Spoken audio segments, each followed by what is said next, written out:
নমস্কাৰ সকলোকে নতুন এটা ভিডিঅ'ৰ সৈতে শ্ৰীৰ জললৈ আপোনালোক সকলোকে জনাইছোঁ স্বাগতম। আশা কৰোঁ সকলো খুব বেছি ভালে আছে নিশ্চয়। আৰু কেইদিনমানৰ আগতে মই বহি থকা এই টেবুলখনৰ পৰাই এটা ভিডিঅ' দিছিলোঁ ইনষ্টা আৰু ফেচবুকত, ইউটিউবতো দিয়া হৈছিল নিশ্চয়।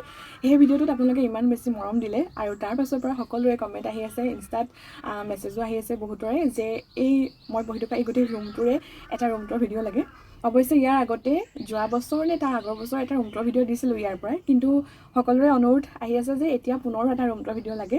সেই গতিকে ভাবিছোঁ ৰুমটোৰ ভিডিঅ' যিহেতু এতিয়া দিব নোৱাৰোৱেই, গতিকে এই ৰুমটোৰে ভিডিঅ' অকণমান আপোনালোকক আজি দেখুৱাওঁ বুলি আশা কৰোঁ।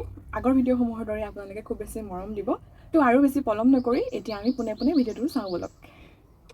তো এয়া আমাৰ ভগা পৰ্যায়ৰ অকণমানি মোৰ জুপুৰিটোলৈ সোমাই গৈছোঁ দুৱাৰ মুখেৰে, আৰু একদম পোনপ্ৰথমৰ পৰাই দেখুৱাওঁ বুলি ভাবিছোঁ। এয়া প্ৰথমতে লাঠিৰে আৰম্ভ কৰিছোঁ, ভয় নাখাব, এনেকৈ যিহেতু দুৱাৰৰ চুকত লাঠিডাল থোৱা হয়েই। আৰু এয়া হৈছে মোৰ মোবাইল ষ্টেণ্ডডাল, মানে প্ৰথম যেতিয়া মোবাইলৰ ষ্টেণ্ড কিনা নাছিলোঁ এনেকৈয়ে দেউতাই বনাই দিছিলে ঘৰতে। অলাগতিয়াল ফেনৰ অংশখিনি এনেকৈ লাগতিয়াল কৰি লোৱা হৈছিলে। এয়া ফেনৰ ষ্টেণ্ডডাল, আৰু বাকী অংশখিনি এয়া ধৰিব পাৰিছে প্লাষ্টিকৰ ৰং বিৰঙী ৰছীৰে এনেকৈ গুঠি লোৱা হৈছে, সজাবলৈকে থোৱা হৈছে। অৱশ্যে বেলেগ কামত একো ব্যৱহাৰ কৰা নাই। আগৰ ভিডিঅ'সমূহতো নিশ্চয় এইবোৰ দেখিছে আপোনালোকে।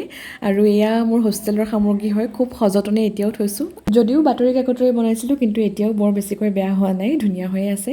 আৰু এয়া চন্দন গুটিৰ সহায়ত বনোৱা বিভিন্ন সামগ্ৰীবোৰ অকণমান বেয়া হৈছে বাৰু, গুটিবোৰ এৰাই গৈছে, আঠাবোৰ যিহেতু খুব পাতলীয়া আছিলে।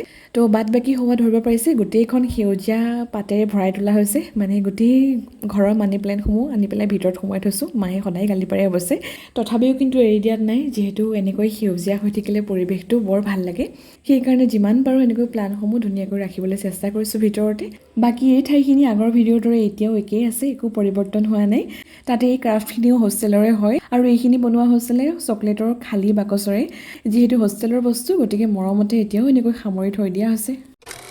মৰম লগা আৰু মোহ লাগিয়ে কিমান কেজি বস্তু সামৰি থোৱা হৈছে এই ৰুমটোত ঠিকনা নাই। তাৰ উদাহৰণে নৱম শ্ৰেণীৰ পৰা ধৰি একদম ষষ্ঠ ষান্মাসিকলৈকে সাঁচি থোৱা এই প্ৰমাণ পত্ৰখিনি। বাকী এই নীলাসনা ক্ৰাফ্টৰ ভিডিঅ'টো আগতে দিয়া হৈছেই, বিশেষ আৰু নকওঁ, আপোনালোকে জানেই আহত পাতেৰে বনোৱা হৈছে।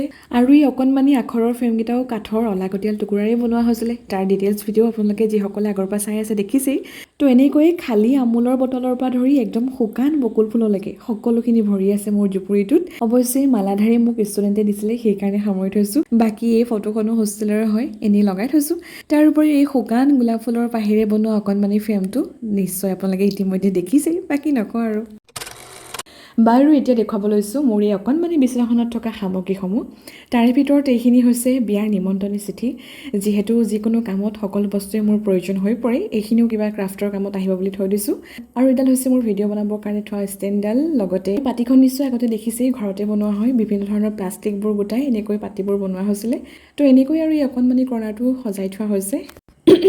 এতিয়া চাওঁ বলক মেইন ঠাইখিনি, মানে মোৰ এই অকণমানি টেবুলখন। তো প্ৰথমতে দেখুৱাব লৈছোঁ এই মোবাইল থোৱা চকীখন। এই চকীখনৰ অভ্যাস প্ৰায় 7 বছৰৰ আগৰ। এই চকীখনতে মোবাইলটো থ'লেহে মোৰ শান্তি লাগে, আৰু তেনেকৈ মই মোবাইল ব্যৱহাৰ কৰোঁ। গতিকে মনলৈ আইডিয়া এটা আহিলে যিকোনো বস্তু তৎক্ষণাত বনাই পেলোৱাটো অভ্যাস। তাৰ উদাহৰণ এইসমূহ দেখিছেই। ইয়াতে 3 ধৰণৰ পেন ষ্টেণ্ড আছে।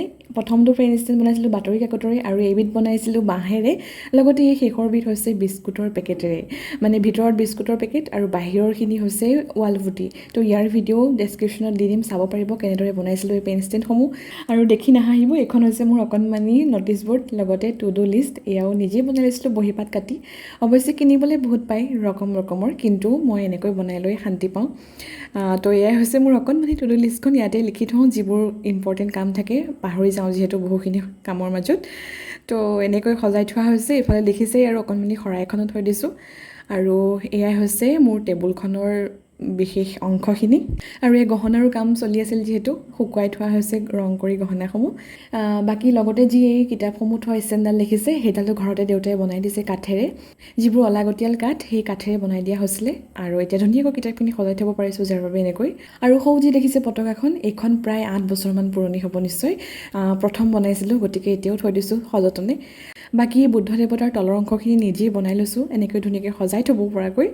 আৰু ইয়াতে যিমানবোৰ বস্তু দেখিছে, কলপাতৰ পৰা ধৰি শিৱলিংগৰ পৰা ধৰি একদম গণেশ মূৰ্তি থোৱা এই ঠাইখিনিলৈকে, এই সকলোবোৰ নিজ হাতেৰে বনাই লোৱাই হয়।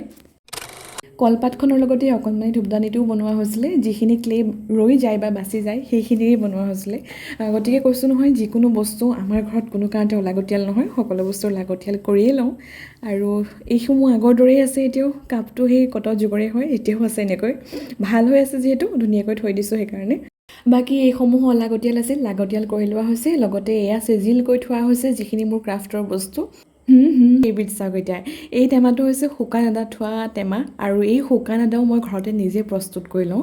আৰু সেই আদা থ'বৰ কাৰণে ধুনীয়াকৈ এই অকণমানি টেমাটো উলিয়াই লৈছোঁ। বাদ বাকী এইখন বাৰু চিনি পাইছেনে? আমাৰ সময়ত হ'লে খুব জনপ্ৰিয় আছিল। এতিয়া অৱশ্যে দেখিবলৈকে নাই, লগতে এনেকুৱা মেছেজো পাবলৈ নাই।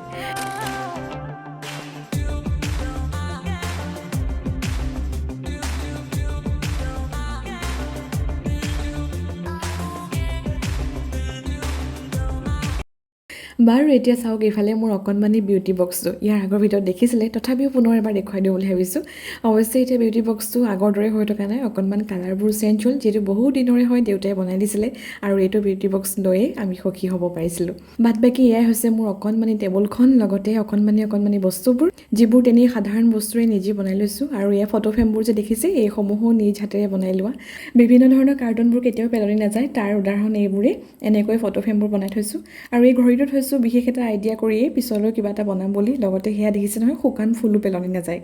সাংঘাতিক ধৰণে মানে এই বস্তুটোত জাবৰ জোঁথৰ সকলো নতুন ৰূপত উপস্থাপন কৰা হৈছে। আৰু এইসমূহকো খালী ডাঠ কাগজৰ মাজতে আবদ্ধ কৰি থৈছোঁ। কিবা কিবি ৰুটিন বনাই থৈছোঁ, বৰ বিশেষ আৰু ডিটেইলছত নেদেখাওঁ কেনেকৈ বনাইছোঁ। তো এইফালে চাওক এতিয়া মোৰ ৰুমৰ অকণমানি খিৰিকীখন, যিখন খিৰিকীৰ পৰাই মই হাৱা বতাহ খাই থাকোঁ, লগতে বাহিৰৰ মানুহো চাই থাকোঁ। পিছে খিৰিকীখনৰ অৱস্থা আগতে শোচনীয় আছিলে। এয়া দেখিছে নহয়, ৰং কৰি মেলি একদম সাংঘাতিক ধুনীয়া কৰি পেলালোঁ বাহিৰ চাইডটো। ভিতৰৰ ফালে এতিয়াও কাম বাকী আছেই, যদিও এনেকৈ অকণমান কিবা কিবি বস্তু এয়া সামৰি পেলাই সজাই থৈছোঁ। আচলতে ক'বলৈ গ'লে মোৰ ৰুমটোত তেনেকৈ বহুত দামী বস্তু বুলিবলৈ একোৱেই নাই, বা ব্ৰেণ্ডেড একোৱেই নাইকিয়া। সকলো তেনেই সাধাৰণ আৰু পেলনীয়া বস্তুৱে আছে প্ৰায়খিনি। কিন্তু সেই বস্তুসমূহক মই নতুন ৰূপ দি একদম মোৰ ভাল লগা ধৰণে সজাই থৈছোঁ। তো এইখিনিয়ে মোৰ কাৰণে ভাল লগা, আৰু ইয়াতকৈ বেছি একো নিবিচাৰোঁ। যেনেকৈ পাইছোঁ সেইখিনিতে সুখী। বাদ বাকী এইখিনি হৈছে মোৰ ক্ৰাফ্টৰ বস্তু, যিখিনি মোৰ কাৰণে অতি মূল্যৱান সম্পত্তি। বেলেগকৈ আৰু ইয়াতে মোৰ বেলেগ সম্পত্তি নাই, এইখিনিয়ে মোৰ কাৰণে বহুত বেছি জৰুৰী। এইখিনিও খুব ধুনীয়াকৈ চিজিল লগাই থৈছোঁ, যেতিয়াই যি ধৰণে বিচাৰোঁ যাতে পাওঁ। বাকী এই হাঁহটো বহুত আগৰে হয়, এতিয়াও জীয়াই আছে। আৰু এই ঘৰটো মোৰ সপোনৰ ঘৰ, এতিয়াও আছে। অৱশ্যে এইটো ঘৰৰ হোম টুৰ দিব পৰাকৈ এতিয়াও একো হোৱাগৈ নাই। যিহেতু মোৰ ৰুমটো এতিয়াও মাটিৰে হৈ আছে, গতিকে ধূলি বালি বহুত আহে। সেইকাৰণে বস্তুবোৰ ইমান কষ্ট কৰি বনাইছোঁ যদিও অৱস্থা নোহোৱা হৈ আহিছে। কিন্তু যিমান শোচনীয় হৈ পৰিলেও পেলাই দিব নোৱাৰি, বহুত কষ্টৰে বনাইছোঁ, সেইকাৰণে সামৰি ৰাখিছোঁ। আৰু এইবোৰ হৈছে শিলগুটি, এইসমূহো কালাৰ কৰি এনেকৈ ৰখা হৈছে। আৰু ইয়াতে মোৰ যিমানখিনি বাহিৰা কিতাপ, মেগাজিনৰ পৰা আদি কৰি বিভিন্ন নোটছবোৰ এনেকৈ ভাগ ভাগকৈ থোৱা হৈছে। বাকী এই ৰুমটোত যিমানখিনি বস্তু মই বনোৱা আছে, তাৰে প্ৰায়খিনি দেউতাইও বনাই দিয়া আছে। এই ডয়াৰটো দেউতাই বনাই দিয়া হয়। ইয়াৰ আগৰ ভিডিঅ'ত নিশ্চয় ডয়াৰটোৰ অৱস্থা শোচনীয় হৈ আছিল। এইবাৰ নিশ্চয় জাকত জিলিকা হৈ আছে, যিহেতু ৰং ঘঁহি মেলি অকণমান চকুত লগা কৰি তুলিছোঁ। লগতে আৰু অকণমান চকুত লগা কৰিবলৈ এনেকৈ ফুলৰ টাব এটা ভিতৰলৈ লৈ আহি পেলাই এই ধৰণে অকণমান সজাই থৈছোঁ। মানে বস্তুবোৰ পৰিপাটি হৈ থাকিলে বা অকণমান চকুত লগা হৈ থাকিলে মনটোও ভাল লাগে, লগতে পঢ়াটো মন বহে। নে কি কয় ৰাইজ? আপোনালোকৰ মতামত জনাব দেই। আৰু এই টেবুল কাপোৰখনত মাৰ হাতৰ পৰশ লাগি আছে, গতিকে খুব বিশেষ। মানে এই ৰুমটোত আমাৰ সকলোৰে হাতৰ পৰশ, লগতে কৌশলী বিদ্যা আৰু সৃষ্টিশীল কৰ্মবোৰ জিলিকি আছে। সেইকাৰণে খুবেই বিশেষ মোৰ কাৰণে এই ঠাইখিনি, আৰু বহুত বেছি ভাল পাওঁ, শান্তি পাওঁ ইয়াতে বহি মই। যিমান গৰম হওক, যিমান ঠাণ্ডা হওক, এই ঠাইখিনি মোৰ কাৰণে বহুত বেছি স্পেচিয়েল। যদিও পিছে অকণমান দুখৰ কথা এটাও হয়, ঘপককৈ মনলৈ আহিছে। যিহেতু এইখিনি যিমানেই মোহ লগা ঠাই হওক মোৰ, কিন্তু খুব সোনকালে ভাঙিব লগা হ'ব পাৰে। গতিকে পুনৰ আকৌ অকণমান দুখ আহি আছে। ইমান ধুনীয়া ঠাইখিনি মোৰ পুনৰ ভাঙিব লাগিব। নতুন আঘাত ধৰিবলৈ পুৰণা ঠাইখিনি কেনেকৈ বিদায় দিবই লাগিব, উপায় নাই। গতিকে আপোনালোকৰ অনুৰোধ আৰু সেই সকলোবোৰ কথা চিন্তা কৰি এই ভিডিঅ'টো প্ৰস্তুত কৰিলোঁ, যাতে স্মৃতিৰ পটত সদায় জিলিকি থাকিব মোৰ এই ঠাইখিনি। আৰু আশা কৰিছোঁ আপোনালোকে ভিডিঅ'টো চাই ভাল পাইছে। গতিকে আপোনালোকৰ অনুৰোধ ৰক্ষা কৰি যিহেতু ভিডিঅ'টো আনিছোঁ, কেনেকুৱা পাইছে কমেণ্টত জনাবলৈ নাপাহৰিব। আৰু লগতে কিবা যদি পৰামৰ্শ আছে বা কিবা আপোনালোকৰ অনুৰোধ আছে, কমেণ্টত আশা কৰোঁ জনাব। আৰু যদিহে আমাৰ চেনেলত আপুনি নতুনকৈ আহিছে, চেনেলটো ছাবস্ক্ৰাইব কৰিব, লগতে কাষতে থকা বেল আইকনটো প্ৰেছ কৰি দিব। নতুন এটা ভিডিঅ'ৰ সৈতে সকলোকে পুনৰ লগ পাম।